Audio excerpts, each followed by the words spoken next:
Boa noite. Estamos aqui em prol da nossa amiga Monique, professora Monique Medeiros, neste momento, completando aí uma semana que ela está injustamente presa por uma manobra, um erro escriturístico, jurídico, que vem sendo reproduzido pela mídia, pelos jornais.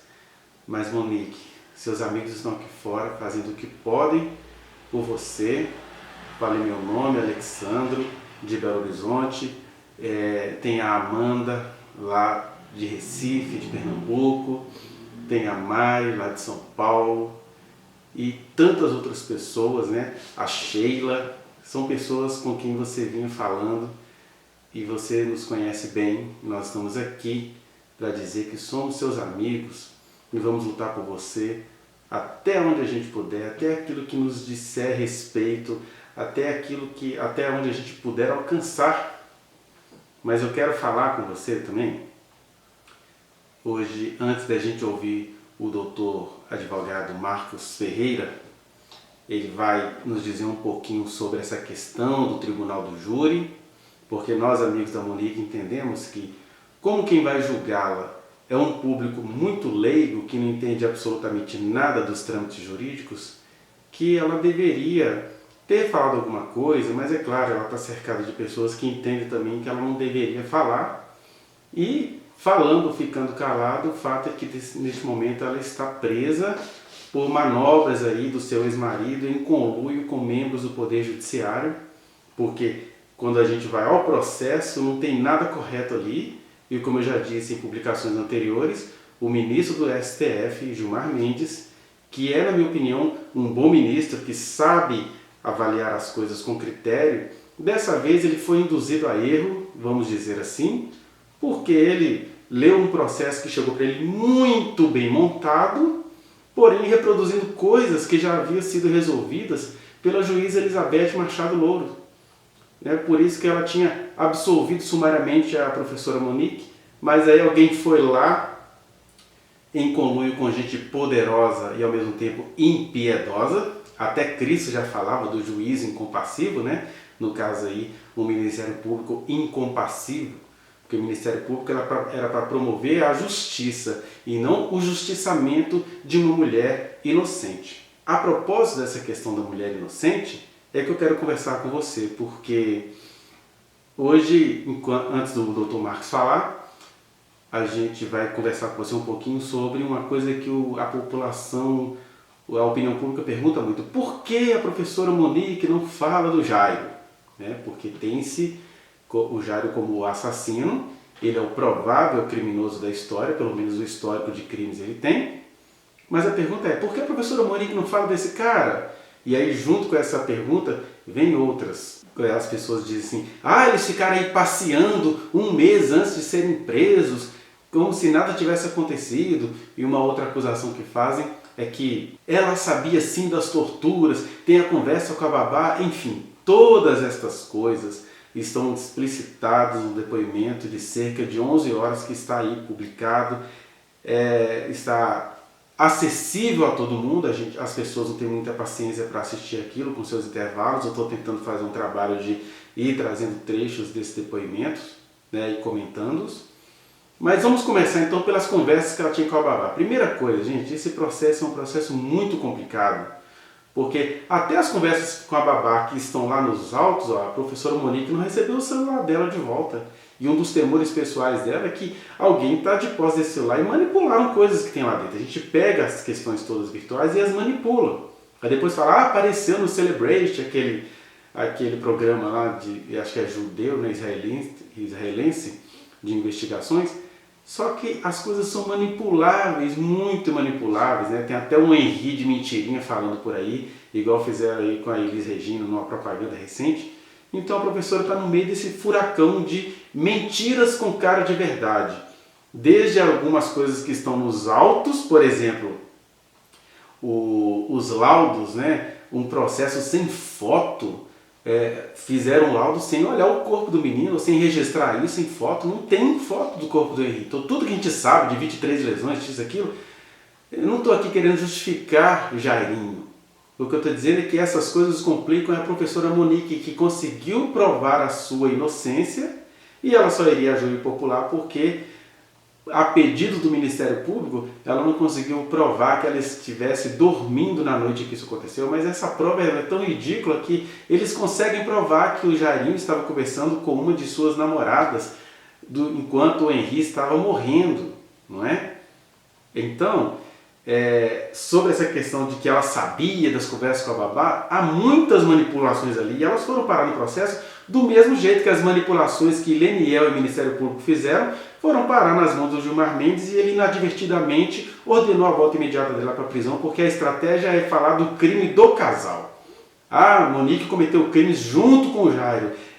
Homicídio por omissão. A professora ficou lá vendo o menino sendo torturado. Gente, tem de ser muito perverso para acreditar numa coisa dessa. Tem de ser perverso como essas pessoas que induziram o ministro Gilmar a erro, não é verdade? Então, junto com essa questão de por que ela não fala com o Jairinho, tem essa questão de que eles ficaram passeando aí cerca de um mês. É isso que as pessoas não conseguem entender, e ela explica isso tudo no depoimento dela. Ela diz que ela foi saber que o marido dela, o namorado, o companheiro com quem ela vivia, era o provável assassino do filho, semanas depois, quando ela foi percebendo a estratégia de defesa que o André França Barreto impôs aos dois. Porque, ainda que o Jair estivesse mentindo, para a Monique ela não sabia o que tinha acontecido. Ela acordou com o filho morto. O companheiro chamando ela porque o filho dela estava desacordado. Ela ainda dopada leva o menino ao hospital. As pessoas não conseguem ver os níveis de entorpecimento nos quais ela estava. Né? Eu tenho vídeos falando sobre isso, não vou discutir isso com você agora de novo. Está tudo aí no meu canal, na minha playlist. Mas o fato dele ser um marido estranho, até hoje é estranho para as ex-namoradas. A Débora, reassistam a entrevista que a Débora deu ao Cabrini. Ela fala isso, que o Jairinho se mostrava um homem muito gentil, embora ele fosse um cara estranho na intimidade, mas ele era essa junção de um homem estranhíssimo com um homem muito gentil. A própria Débora teve dificuldade de saber que o filho dela passou por isso, e isso que eles se relacionaram por muito tempo. Imagina a professora Monique em meses ter de discernir esse cara, que é defendido até hoje, tá? Até hoje eu converso com algumas ex-namoradas do Jairinho, algumas delas estão dizendo que vão lutar para que o júri popular defenda esse homem. Na cabeça dessas ex-namoradas, ele é um homem bom. Olha só, se depois de tudo que foi publicado dele, elas ainda consideram que ele foi um homem bom, como que a professora Monique iria achar em tempo, coisa de 2 ou 3 meses, que aquele homem era um homem perverso? Né? Até porque enquanto ela se relacionava com ele, ela carregava culpas no sentido de que talvez ela se culpasse porque ela saiu do seu casamento, tem um discurso familiar, religioso, né, de que casamento é uma vez para a vida, então quem faz isso está debaixo de maldição, e deve ter gente que acha que o menino foi que o castigo dela foi perder o filho porque ela saiu do casamento, então ela não cometeu crime, mas cometeu pecado.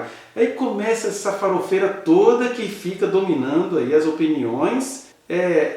Ela estava andando com ele naqueles 30 dias aparecendo nas câmeras da mídia, porque ela ainda não sabia que ele era de fato o assassino do filho dela. Ela nem suspeitava, porque eu e você neste momento conhecemos um tanto de mulheres que estão em relacionamento abusivo, inclusive muitas das que criticam a professora Monique, e que não percebem esse marido fazendo nada de errado. Ah, mas e o que a babá tentou mostrar? O que a babá tentou mostrar, eu te desafio. Pegue aquele vídeo do menino mancando, e veja se ele está triste, se ele está assustado, se ele está atormentado. Ele só está mancando, brincando com o joguinho, né? E então babá tinha desobedecido uma ordem da mãe, que falou assim: olha, entra lá no quarto se você acha que está acontecendo alguma coisa. Depois a babá mostra o menino tomado banho, o menino foi descansar. Quando a mãe chega em casa, ela leva o filho ao médico, às pessoas, ela tenta saber o que é, com um portento, né? O pai sabia, o filho falou claramente ao pai dos abraços apertados do tio Jairinho. Né? Inclusive, se o Leniel tivesse sendo investigado ou até tivesse preso por isso, eles iriam argumentar isso. Ah, não, ele falou de abraço apertado. Abraço apertado significa tanta coisa. É muito comum os meninos não gostarem do novo companheiro da mãe e reclamar até do abraço deles. Eles iriam argumentar isso em favor desse macho. Agora, em favor de uma mãe que estava procurando as provas e não estava encontrando que provas eram essas, Aí a gente quer que ela seja superior a Deus, dando conta de tudo, não é? Então, por que então Monique ela não fala do Jairo? Primeira coisa, por uma situação muito óbvia. O Jairo já está nas mãos da justiça. A gente, querendo ou não, ele não foi pego? Está pego. Então, ela vai dizer o que de um cara que já está nas mãos da justiça? Ele está lá, está preso. Eu vou dizer o quê? Aí o que a gente faz? A gente quer alimentar a nossa cultura do justicismo. A gente precisa ficar batendo em alguém porque fez alguma coisa que quem fica falando demais, no lugar dele, faria muito pior. Essa história de queimar o Judas, todo mundo que queima o Judas faria pior do que o Judas. Porque o Judas, gente, ele se matou porque tinha vergonha na cara. Ele traiu Jesus, ele entregou Jesus às autoridades, ele ficou com tanta vergonha do que ele fez, que ele foi lá e se matou. Se matou de maneira desastrosa, mas ele se matou. Agora, esse povo que bate no Judas, que queima o Judas, que fala mal do Judas, como fazem, né, principalmente contra a mãe do pequeno Henri, esse pessoal, eles de fato fariam muito pior no lugar delas. Aliás, eu tive o desprazer de, no curso desse processo e conversando com pessoas que revelaram isso. A professora Monique nunca encostou um dedo no filho dela, de tanto que ela era cuidadosa com aquele menino. E as mães falam, ah não, quando eu estou sem paciência eu meto a mão mesmo. Não é, mamães críticas da professora Monique? Então, ele está nas mãos da justiça. Ela vai fazer o quê? O que adianta ela falar dele se ele já as providências já foram tomadas? Porque o que a gente gosta, a nossa cultura macabra, é pegar uma pessoa e ficar torturando em público, ainda mais se for pessoa preta e pobre, batendo chicote, prendendo a árvore. Ei, bem feito! Olha, a justiça está sendo feita em relação ao Jairo. Aos trancos e barrancos, mas está. Tanto é que, enquanto eu falo com você aqui, ele está preso. E a professora Monique, mulher própria que é, isso está claro para ela. Ele está nas mãos da justiça. Segunda coisa, a professora Monique, ela não tem provas claras, evidentes, de que o Jairinho assassinou o filho dela, por tudo que eu já te falei até agora. Os laudos são duvidosos, tudo é duvidoso. E aí, por mais que esse cara violentasse a professora, e ela diz isso no depoimento dela, né? Ele era aquele cara complicado, obsessivo-compulsivo, com comportamentos estranhos, com práticas sexuais íntimas esquisitas, e ao mesmo tempo ele era um cara muito gentil, conforme dizem as ex-namoradas dele, até hoje. E aí, ela não tinha provas claras, ela não viu nada acontecendo. Então, quando ela acordou e o filho dela, na mente dela naquela hora era desacordado, ela nem tinha percebido que ele estava morto, ela viu que tinha alguma coisa estranha. Aí é engraçado, né? Tudo que ela faz pesa contra ela, porque se ela mostra a cara de preocupação, ela está teatralizando. Se ela mostra firmeza, porque ela vai preferir fazer isso nos autos, né? O desespero dela nos autos, aí falam que ela é fria. Qualquer coisa que ela fizer, se ela falar do Jairinho, vão falar que ela é estrategista, que ela está maltratando o homem.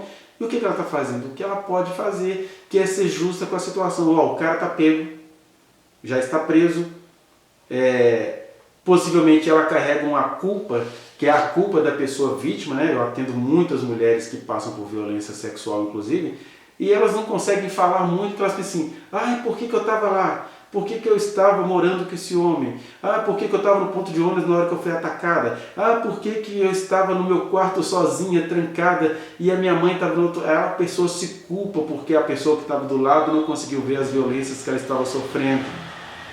Vocês não acham que a professora Monique... não, vocês não acham. Vocês acham que ela é um ser humano macabro. Mas ela carrega as culpas, então ela não consegue falar desse cara em quem ela confiou, mas certamente ela fica assim, puxa, o meu crime foi ter confiado nesse cara. E confiar nele não significa que ela tenha visto, aliás, ela confiava nele exatamente porque ela não estava vendo as violências que ele fazia com o filho dela.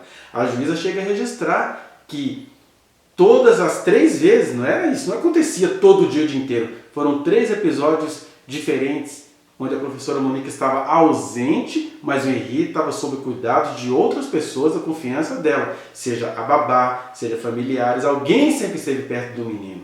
Então, ela não tinha como perceber que esse cara estava fazendo mal ao filho dela, e quando ela tentava ver de maneira técnica, não se apresentavam provas para ela. Igualzinho o Leniel, eu não fiz nada, porque isso podia pesar contra mim. Pois é, entregou o menino tremendo, vomitando, um monte de coisa para a mãe, né?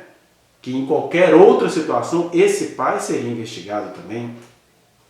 E aí um cara que, em relação ao qual ela acorda com o filho desacordado, que depois ela vem sabendo que ele estava morto, e um cara que fica assim, vamos fazer um filho de novo, vamos construir a nossa vida, não sei o que. Ele foi enredando ela foi caindo na dele, até que a Monique percebe lá na frente que os advogados que foram contratados pelo casal estavam trabalhando só pelo homem, mas isso já tinha se passado mais de 15 dias. E aí na prisão que a ficha dela cai e fala, peraí, ela inclusive destitui a defesa. Por que as pessoas não veem isso? E aí a terceira coisa é que a opinião pública fica igual a mídia, inadvertidamente reproduzindo coisas que já são resolvidas. A juíza verificou todas essas acusações que até hoje fazem contra a professora, pegou as provas, anexou aos autos e absolveu. Mas a opinião pública continua com aquela coisa que os delegados da primeira fase falaram, né? O próprio promotor insiste no que os delegados falaram, sendo que isso tudo já foi resolvido no curso do processo. O Leniel pegou coisas lá da primeira fase e enfiou no texto que ele colocou para o Gilmar Mendes lá junto com a acusação, sendo que aquelas coisas estão resolvidas e banidas porque a professora provou o contrário do que estava ali. Agora, uma quarta coisa que não deveria sair de nossas mentes é que o próprio Leniel, o ex-marido da professora Monique, ele fala quase nada do Jairo. E quando ele se refere ao Jairo, o que ele faz? Ele imediatamente acopla a professora Monique à acusação dele. Aí ele começa a falar que ela merece ser punida ao dobro, não sei o que. Então, quando ele fala de Jairo, é para trazer a Monique. Falou de Jairo, Monique vem. Ele fala de Jairo para poder piorar a situação da ex-mulher dele, da ex-esposa dele, que ele sabe que era uma mãe maravilhosa para o filho dele. Mas como ele também deve estar com medo de ser investigado, aliás, ele deveria ser investigado inclusive por outras coisas aí. Enquanto eu gravo aqui para você, ele deve estar aí alugando bicicleta sem alvarás lá no Recreio dos Bandeirantes, está com um monte de coisas ilegais em operações estranhas por aí, na cara das pessoas, né? Eu já trabalhei por dentro desses projetos sociais que usam nomes de crianças mortas. No meu caso, eu denunciei e saí. No caso dele, vai investigar como é que é essa associação em Riborel, se tem crianças sendo atendidas mesmo, enfim, tem toda uma falsidade aí, que é só alguém ir lá investigar e ver se eu estou falando mentira. Mas seja como for, esse pai, que vai ter uma recompensa no final de R$1,5 milhão, além de todas as recompensas que ele está tendo agora, por ficar dizendo que luta por justiça, ele não está lutando por justiça, ele está lutando para que seja morta a ex-esposa dele. Né? Que a Monique desejou minha morte. Ele está botando ela para ser morta. Enquanto ela desejou, ele está executando-a. E a opinião pública não percebe isso. Enfim, eu espero que você tenha entendido um pouquinho do porquê a professora Monique não fala do Jairo. Não é que o Jairo é um homem santo, é que a professora Monique é uma mulher justa. O homem foi pego? Eu não vou torturar quem já foi pego. Justiça é isso, o cara foi pego, ele está preso, ele está nas mãos da lei. Ficar agora querendo vingança, vão botar fogo na prisão, vão matar, vão cortar dedinho, isso só mostra o quanto que você é uma pessoa má. Né? Porque a gente nem sabe realmente o que aconteceu com o pequeno Henri. A professora Monique diz no depoimento dela que na noite em que ele faleceu, ele tinha falado com ela no banheiro, mamãe, eu vou cuidar de você, algo parecido com isso. Então, tem uma junção de três coisas aí. A hora do menino estava chegando, tinha um homem que enganava tanto a criança quanto a professora, sacaneando com essa criança, e tinha um pai doido para ver uma vingança no novo relacionamento da professora Monique. Um pai... E os pais, eles são assim, a gente vê isso todos os dias. Tem um monte de mulheres aí, igual as mulheres lá das Mulheres Unidas, lutando contra a lei de alienação parental, que só faz prejudicar as mulheres, que é um monte de pai fazendo covardia contra os seus pequeninos e se passando por homens justos. Estou dizendo que Leniel seja assim? Não, estou dizendo que Leniel deveria ser investigado. Enfim, se você não entendeu, volte esse vídeo, revejam novamente, fique à vontade para me questionar. Mas agora fiquemos com o que o Dr. Marcos Ferreira vai dizer sobre essa questão aí do júri popular, para você entender um pouquinho como é que funciona isso. A juíza optou por pronunciar os dois denunciados, ou seja, a juíza se convenceu da materialidade do fato, ou seja, que existiu mesmo o crime e que há indícios suficientes aí no processo que apontam a autoria ou a participação dos pronunciados.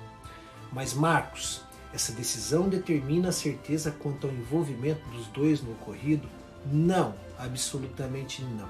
Em quase todos os casos, onde não há uma prova concreta, sabe, uma prova cabal que determine as outras três possibilidades da sentença, absolvição sumária, desclassificação ou impronúncia, geralmente a acusação é o quê? Admitida.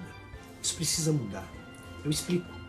Na minha humilde opinião, esse princípio é ilógico, dada a sua aplicação genérica e descuidada. Sua concepção, para vocês terem uma ideia, causou um fenômeno um tanto questionável, qual seja, a pronúncia de acusados, mesmo sem qualquer indício convincente de autoria, como se toda e qualquer dúvida devesse ser resolvida por julgadores leigos, esvaziando, a meu ver, na prática, a própria função da primeira fase do julgamento. Pior ainda é constatar que, se isso ocorre em casos normais, multiplique aí por 200 a possibilidade disso acontecer em casos como esse que estamos analisando, que ganhou a atenção de toda a sociedade pela imprensa, o chamado caso midiático. E isso é muito perigoso, pois a simples atenção da imprensa provoca nas autoridades a pressão natural de demonstrar ou querer demonstrar que a justiça funciona e que nenhum crime fique impune, mesmo que para isso o inocente tenha de ser submetido ao julgamento popular, muitas vezes já inflado, sedento por justiça por consumir informações descontextualizadas e que quase sempre não expressam a verdade dos autos do processo. Vale dizer ainda que esse princípio, além de não ser amparado pela Constituição, ele é muito cruel, porque acaba transferindo ao acusado a obrigação de provar a sua inocência, eliminando aí a presunção assegurada por lei, invertendo os polos a ponto de retirar da acusação o peso, o dever de provar, isso sim, genuinamente suas alegações. Para mim, juiz que decide assim, notadamente em casos midiáticos, na prática não teve o culhão necessário para chamar a responsabilidade. Quase todos preferem jogar para a torcida, entendem? Mas vamos prosseguir. O que ocorre agora? Bom, sobre toda decisão cabe recurso. No caso, o recurso cabível chama-se reze. Calma, eu não estou dizendo que os pronunciados precisam rezar. Reze é a abreviação do recurso em sentido estrito, cabível nessa fase processual. Mas galera, olha que loucura que é essa situação. Olha como nossa vida de operador de direito não é fácil. E por que eu digo isso? Porque usar tal recurso é bastante delicado nessa fase. Porque pensem, caso o Tribunal de Justiça mantenha a decisão da juíza de primeiro grau, essa decisão pode gerar nos jurados a falsa percepção de que até mesmo o tribunal estaria convencido da autoria e materialidade do delito contra a vida, o que poderia influenciar na decisão dos próprios jurados. Ficaria uma ideia mais ou menos assim: como não foram vocês se até o recurso vocês perderam no tribunal? Entendem? Isso fica ainda mais complicado para quem está preso, porque no período em que o recurso aguarda julgamento, o pronunciado continua onde? Atrás das grades. Em caso de interposição do recurso, enquanto a instância superior não julga e define, não adianta pensar em data para julgamento. O processo fica suspenso até a decisão final sobre o recurso. Isso pode demorar? Sim. Ainda que as decisões de hoje estejam mais céleres por conta do processo eletrônico. Por outro lado, para que, digamos, fique mais fácil de entender, caso o tribunal acate o recurso supostamente utilizado pela defesa da Munique, por exemplo, daí ocorre o que chamamos de despronúncia, isto é, a decisão da juíza de primeiro grau perde efeito, livrando a Munique do tribunal do júri. Enfim, eu concluo dizendo que parte da doutrina, ainda minoritária, entende que na fase da pronúncia o que deve vigorar é o princípio in dubio pro réu, de modo que somente quando há fortes elementos probatórios da autoria e materialidade, com um alto, mas altíssimo grau de convencimento, pode o juiz pronunciar alguém. Havendo dúvida razoável, o mais justo a se fazer é impronunciar, absolver sumariamente ou desclassificar a infração conforme o caso. Mesmo porque, em matéria de justiça e liberdade, toda e qualquer cautela é muito bem-vinda. É isso, galera. Vá no link que está aqui na descrição e acesse a reflexão na íntegra. Não se esqueça de dar o like nesse trechinho de vídeo, compartilhá-lo e se inscrever neste canal, apertar o sininho para você receber as notificações. Muito obrigado.